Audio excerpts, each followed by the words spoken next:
You're listening to The Signal Daily.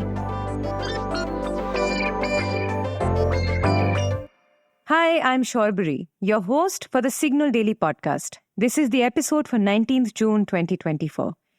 Today we're discussing Air India's plan to open a new flying school in Maharashtra. And in our main segment, we deep dive into the NEET controversy. Tune into the full episode. While more and more Indians are hopping on planes and business is growing, Indian airlines are still as anxious as ever. Why? Well, they are severely short on pilots to keep flights running smoothly. Likely fed up of the whole situation, Tata-owned Air India has now decided to take matters into its own hands. Per a report in the Economic Times, Air India is setting up a flying school in Maharashtra's Amravati to train as many as 180 pilots a year. Which begs the question, what's the end game here? Well, for one, this new school will secure the airline first dibs on fresh pilots.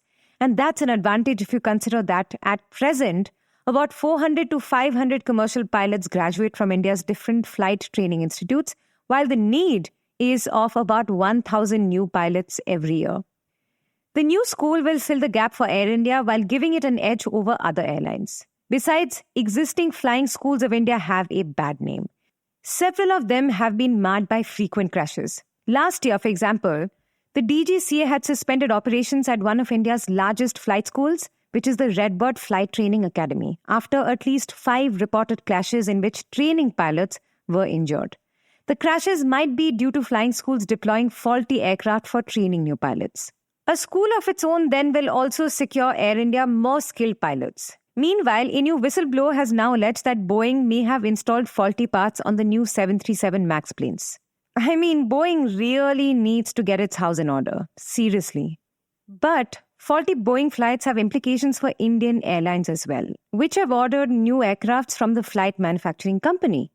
As per the allegation, Boeing erased the record of faulty parts, so it doesn't know which plane is the faulty one.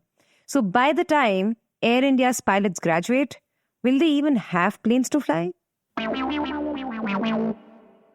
And now for our second segment, we are going to bring you deep dives on stories from the world of technology, business, policy, and anything that leaves you with food for thought. Lately, there's been a lot of unrest over one of India's most important entrance exams, NEET. This is the National Eligibility Cum Entrance Test for undergrads that decide the future of lakhs and lakhs of medical aspirants in the country for a little more than 1 lakh MBBS seats in 700 plus medical colleges. You don't need to sit for this exam to get a sense of how cutthroat and how high pressure it is. Naturally, there is no room for error from the students or from those who are responsible for arranging this exam, which is the NTA or the National Testing Agency that falls under the Education Ministry. But this year, there has been some serious controversy around this exam and the way it was conducted. We're talking about cheating allegations and problems around grace marking. The recent development is that the Supreme Court's vacation bench is hearing petitions challenging how the exams were conducted, and it's told the NTA that no amount of negligence should be excused. In fact, the top court even asked the NTA to own up to its mistakes, if any, and take action. Now, before I go any further, let me rewind a little and get to the core of this controversy. To begin with, I wish I could tell you that this is NEET's first brush with controversy, because it's not. It's been contentious from the very start since it replaced AIPMT and other state-level medical entrance tests. There have been a lot of debates around the impact of centralization of this CBSE-style exam, firstly pertaining to language barriers for students as NEET is conducted in English and Hindi. There was also questions around how this may impact the diversity of students and how it might favor those from stronger economic backgrounds who will have the capacity to shell out money for coaching centers. Not to mention, there have also been several unfortunate incidents of students dying by suicide over NEET.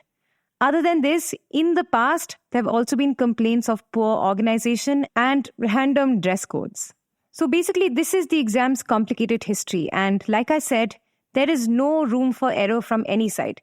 Even a minor mistake can undermine a student's chances in this highly competitive exam. So it'd be really unfair given the amount of effort some people put into cracking this exam. But this year, what happened is that after the results were declared, there was a huge uproar from students and parents alike for several reasons. They alleged that the paper was leaked at certain centers. Parents and students also challenged the awarding of grace marks to 1,563 students, claiming that the reasons were arbitrary and opaque. Further, they alleged that scores and ranks were inflated, pointing out the fact that 61 candidates got the top rank with 100% marks. Last year, only 2 candidates had perfect scores. As the Indian Express stated in an article, this is more than the number of seats in AIIMS in New Delhi, which is India's most sought-after medical institute. Additionally, about 22,000 candidates got above 90% and 80,000 students scored above 83%. And this, the article pointed out, is equal to the seats in government medical colleges in India. I mean, it's kind of crazy for people to get perfect scores in such exams because it's near impossible.